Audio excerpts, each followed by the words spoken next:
O que é o G-Code? Seja muito bem-vindo a mais uma aula. Muito bem, o G-Code são as linhas de código que a máquina lê e interpreta em movimento. O G-Code é um código universal, né? Então é uma linguagem universal de programação de máquina CNC, é o padrão ISO 1056. Então a gente pode programar qualquer router CNC ou qualquer máquina CNC do mundo usando o G-Code. Então a máquina lê os códigos que contém as informações para a máquina fazer os movimentos para produzir a peça. E o G-Code é composto basicamente por códigos G e códigos M e outras funções auxiliares que a gente vai ver aqui durante essa aula. E também, lógico, né, o G-Code tem as coordenadas dos eixos X, Y e Z para a máquina poder fazer os movimentos com precisão para produzir a sua peça. Então vamos começar entendendo um pouco do G-Code aqui. Um dos comandos mais populares que tem no G-Code é o comando G0.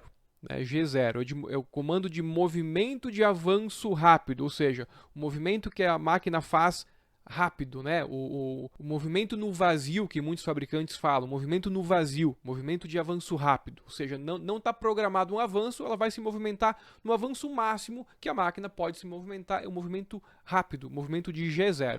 Então, geralmente, ele é composto dessa forma, né? Vem o código G na frente e as duas coordenadas, né? X, Y ou até mesmo Z em seguida. Então vai ser G00, X0, Y0. Nesse exemplo aqui, ó, a máquina vai se posicionar no ponto 0.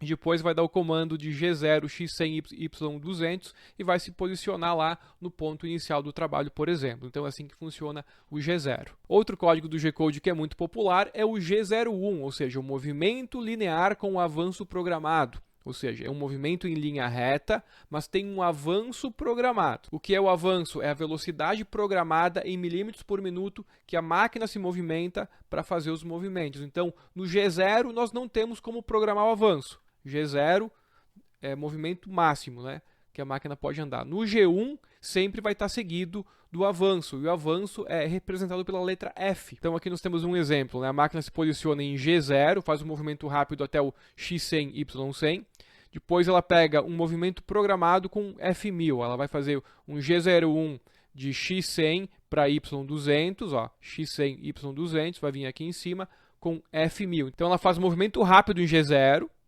depois ela pega um movimento programado, ela vai andar mais devagar a 1000 milímetros por minuto. E depois ainda é que ela vai pegar um segundo avanço programado, porque ela vai descer no eixo Z 5 milímetros a 500. Ó. Então ela vai rápido no G0, vai pegar o F1000 para trabalhar aqui um avanço de 1000 e depois um avanço de 500 para descer. Tá? Só para você entender. Então sempre é movimentos lineares com avanço programado. Então o avanço, também conhecido como avanço de trabalho ou feed rate, lá na parte de programação que você vai ter acesso aqui no clube, né, você vai ter acesso como configurar os avanços da Fres, o feed rate. Né? Então o avanço sempre é representado pela letra F. Na programação nós identificamos os avanços com nomes diferentes. Quando o avanço é nos eixos X e Y, nós chamamos de avanço feed rate normal, né? Avanço de trabalho normal. Então está aqui o exemplo, ó. G01, X100 e Y100, ou seja, só os movimentos de X e Y é o avanço de 1000. Ou também quando movimenta os três eixos juntos, né? X100, Y100, Z50, também a gente chama de avanço de trabalho. Vai ter o F no final, F1000 aqui, né? Então geralmente é assim que a configuração, né, da estrutura da linha do código, mas a gente chama de avanço. Agora, quando o avanço é no eixo Z-, né, quando o avanço vai entrar na peça, nós chamamos de avanço de ataque ou avanço de descida. Aqui temos o exemplo, ó. G01, Z-1, F500 é o avanço de quando a fresa entra na peça. Então, geralmente a gente trabalha com avanços maiores em X e Y. Quando a fresa vai incrementar na peça, a gente diminui o avanço. Por isso é chamado de avanço de ataque ou avanço de descida. E também, muitas vezes, tá, pode ter configuração lá no G-Code que vai ter o avanço dos três eixos, vai ter o mesmo avanço aqui, o F1000 no Z, mas percebe que não entrou na peça, ele está acima da peça 1 milímetro. Isso vai mudar o avanço para o avanço de ataque quando realmente entrar na peça. Então aqui que vem o avanço de ataque. Então, resumindo, né, o F sempre vai ser o avanço, mas muitas vezes você vai ver lá no G-Code que vai ter diferenças dos valores dos avanços, né? É porque em certos momentos vai estar trabalhando com X e Y, e quando pega o avanço de ataque vai estar trabalhando com um avanço menor, que é somente no Z. E aqui nós temos então alguns exemplos de formatação do código G, tá? Pode ser diferente de acordo com o tipo de máquina, tá? Mas percebe, aqui são 6 exemplos do mesmo código, tá? Então, nesse exemplo aqui, o que é a formatação, né? É o espaçamento, quantidade de caracteres, né? Então, percebe, ó, no exemplo 1, o G0 é G00, nós temos 2 zeros depois do G para identificar o G0. Mesma coisa com o G01, ó, G01. Mas percebe que aqui, no exemplo 4, G0 só com um zero é a mesma função do G0. Então é só uma questão de formatação, né? Mesma coisa o G1, ó, G1 é igual ao G01.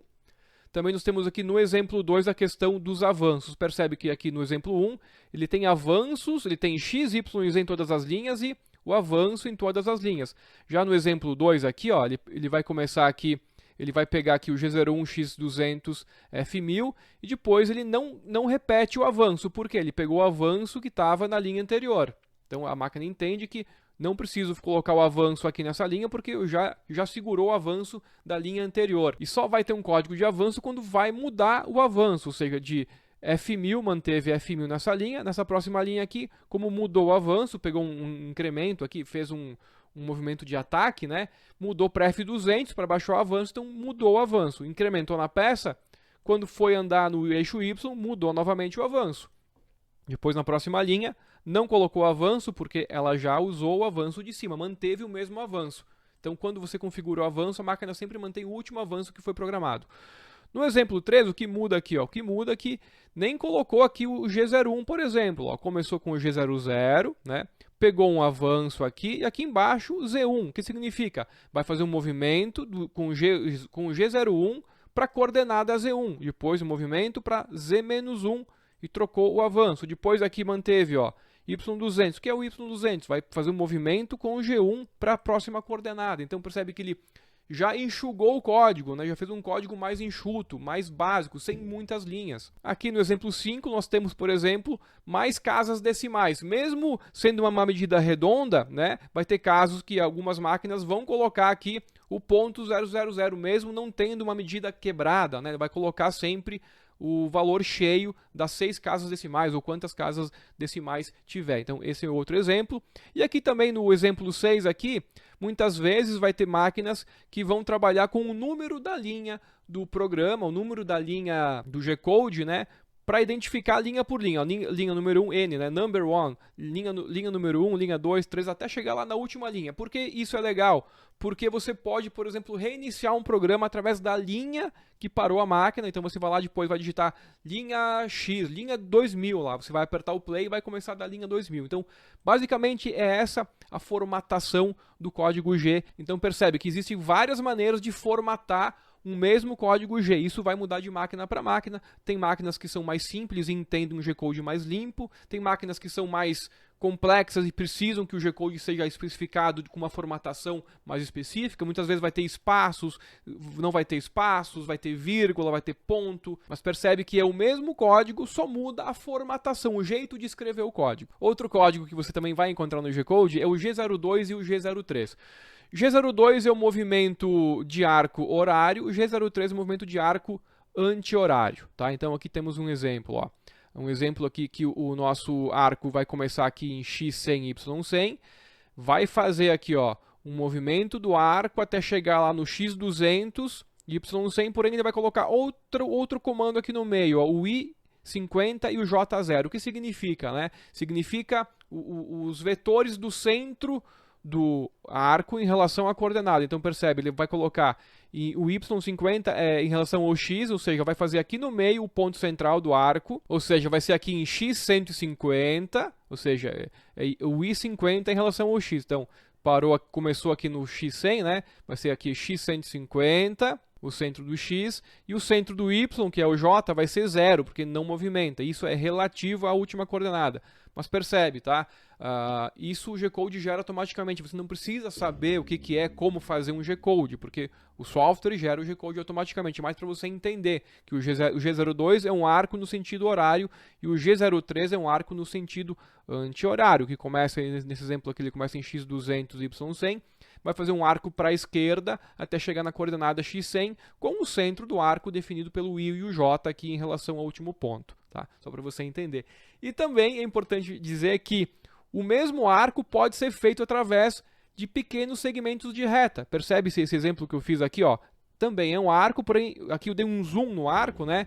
Ele vai fazer pequenas retas para fazer o arco, ou seja, percebe que o G-Code, ele fez o G-Code tudo com o G1 aqui, ó, tudo com o G1, pequenos segmentos de retas para fazer o mesmo arco. E o que muda isso lá na máquina, na prática na máquina? Não muda nada, a precisão é a mesma. O que vai mudar é que vai gerar um G-Code mais comprido, mais extenso, um arquivo maior. E isso é um problema para o professor Fernando? Não, não é um problema. Por quê?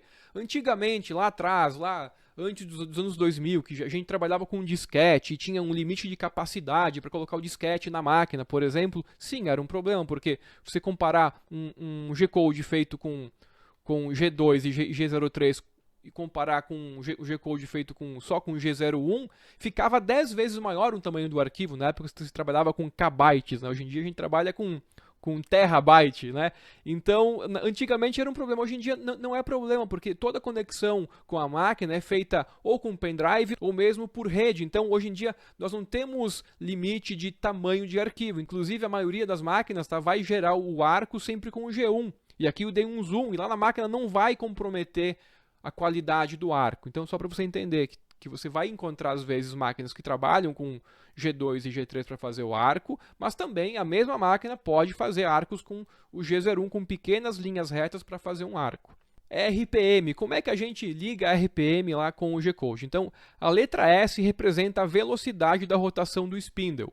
Então, o S que vai ligar o spindle, né? E a função M3 liga o spindle no sentido horário, ou seja, aqui temos o exemplo, ó, S15000, M3. O que quer dizer? Quer dizer que vai carregar 15.000 RPM, né?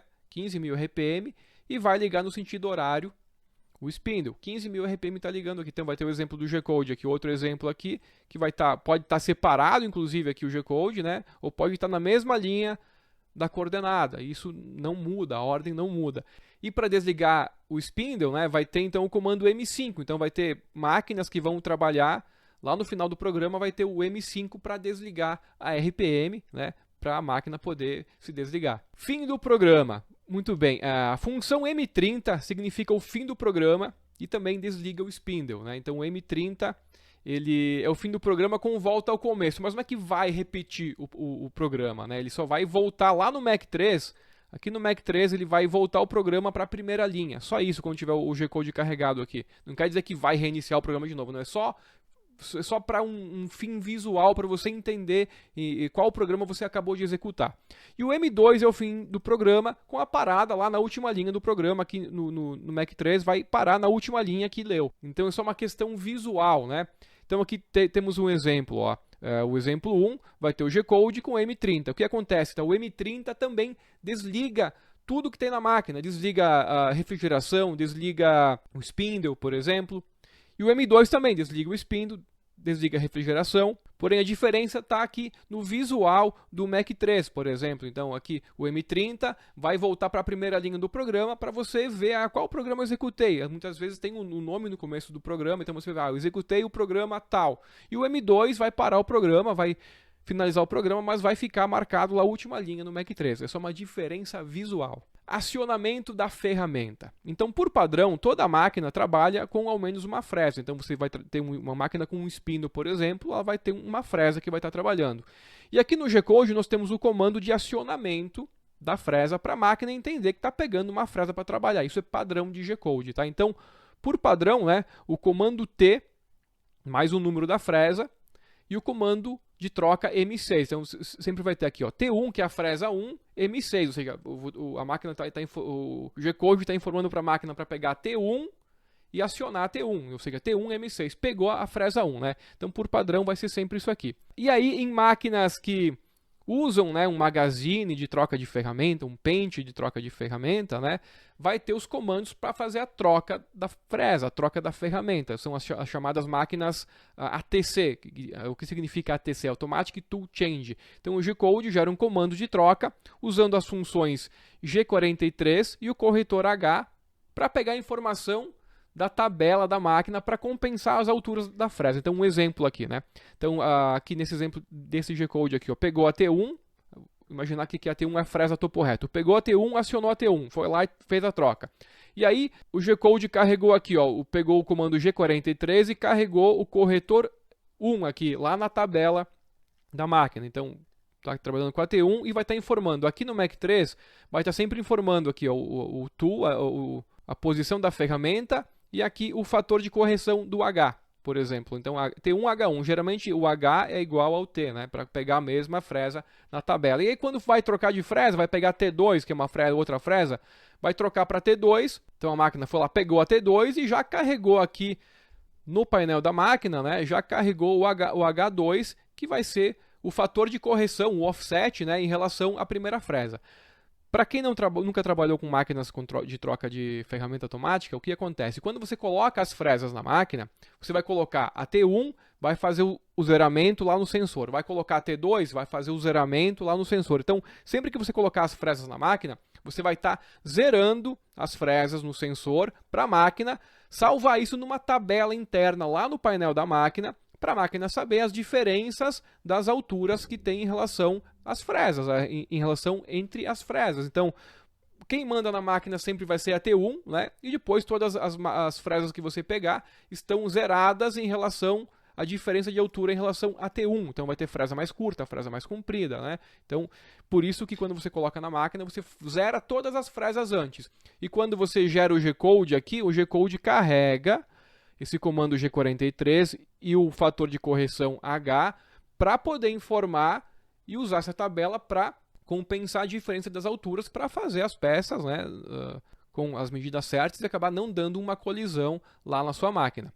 E agora tem uma notícia importante, tá? Mesmo com máquinas com um spindle, tem como você trabalhar com várias fresas, fazendo uma troca manual ou até uma troca semi-automática. Aqui no Clube Master Router, quem é aluno vai ter acesso às aulas onde você aprende como usar várias fresas para fazer essa troca semi-automática para produzir uma peça com várias fresas, né, para você fazer peças diferenciadas. Estrutura do programa, muito bem. Basicamente um G-Code, aqui eu expliquei o básico do G-Code, né, para você entender aí o que você está olhando na tela do Mac 3 ou na tela da sua máquina, por exemplo. Mas a estrutura do G-Code, né, ela é composta por um cabeçalho, aqui tem um G-Code mais completo, um cabeçalho, meio e fim. Então aqui no cabeçalho, tá, geralmente temos as informações dos planos de trabalho, por exemplo, aqui ó, tem o G21, que é medidas em milímetro, G90, que é coordenada em absoluto, temos aqui o G54, que é a origem peça da peça 1, o G17, que é o plano de trabalho de X e Y. Então o cabeçalho muda aqui, tá? Conforme a máquina, vai ter mais ou menos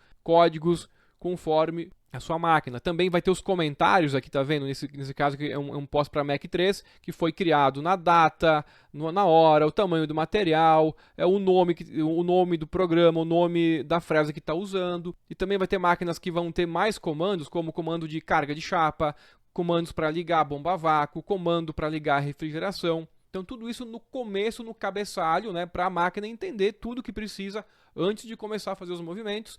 E aqui na parte do meio do programa, é o que nós vimos até agora, né, vai ter então aqui os movimentos para fazer a usinagem, as trocas de fresas, se tiver troca de fresas ou não. E no final do programa, né, basicamente vai ter todos os comandos que desligam, né, a bomba a vácuo, desliga a carga ou aciona a descarga, por exemplo, e o comando de final de programa, tá? Então, basicamente, é assim que funciona a estrutura de um G-Code. Para quem é aluno do Clube Master Router, aqui embaixo desse vídeo vai ter um PDF explicando mais detalhadamente o que é cada G-Code e uma lista de todos os G-Codes e códigos EMES e funções preparatórias e adicionais que as máquinas usam para você se aprofundar ainda mais no assunto do G-Code, porque tem bastante códigos, tá? Então nem todo mundo vai estar utilizando todos esses códigos, então por isso que eu fiz essa aula mais resumida, explicando aqui o básico do G-Code, as principais funções, e para quem quer se aprofundar ainda mais, aqui embaixo desse vídeo, aqui embaixo dessa aula, vai ter um PDF adicional com todos os G-Codes para você aprender e se aprofundar ainda mais no assunto. E como gerar o G-Code, né? Então nos softwares de programação de máquina, como o Aspire, o Articam, o Fusion, entre outros softwares, né? Existe um comando que a gente clica lá, depois que você fez a programação da sua peça lá no software, tem um comando que você vai gerar o seu G-Code, né? Então, existe os pós-processadores para você escolher, né? Para você gerar o G-Code compatível com o modelo da sua máquina. E todos esses softwares aqui são compatíveis com todos os modelos de router CNC do mercado. Então você vai fazer o seu projeto, vai fazer a programação no software, depois que tiver tudo pronto, simulado, você vai escolher o modelo da sua máquina aqui na lista dos pós-processadores e vai gerar o G-Code automaticamente para a sua máquina. Então você não precisa se preocupar em como que é criado o G-Code, como fazer o G-Code. Lá antigamente, muitos anos atrás, a gente fazia a programação da máquina digitando linha por linha do G-Code. Imagina o trabalho que era, né? E com o surgimento dos softwares CAN, hoje em dia, o software CAN gera o G-Code automaticamente para todos os modelos de máquina, tá? Inclusive, aqui no Clube Master Router, você vai ter acesso a todas essas aulas explicando como fazer a programação para cada percurso, corte, furo, rasgo, entalhes, para você poder gerar o G-Code automaticamente para sua máquina. Certo? Então era isso sobre essa aula de G-Code. Espero que você tenha gostado desse conteúdo e dessa aula. Grande abraço e nos vemos na próxima aula.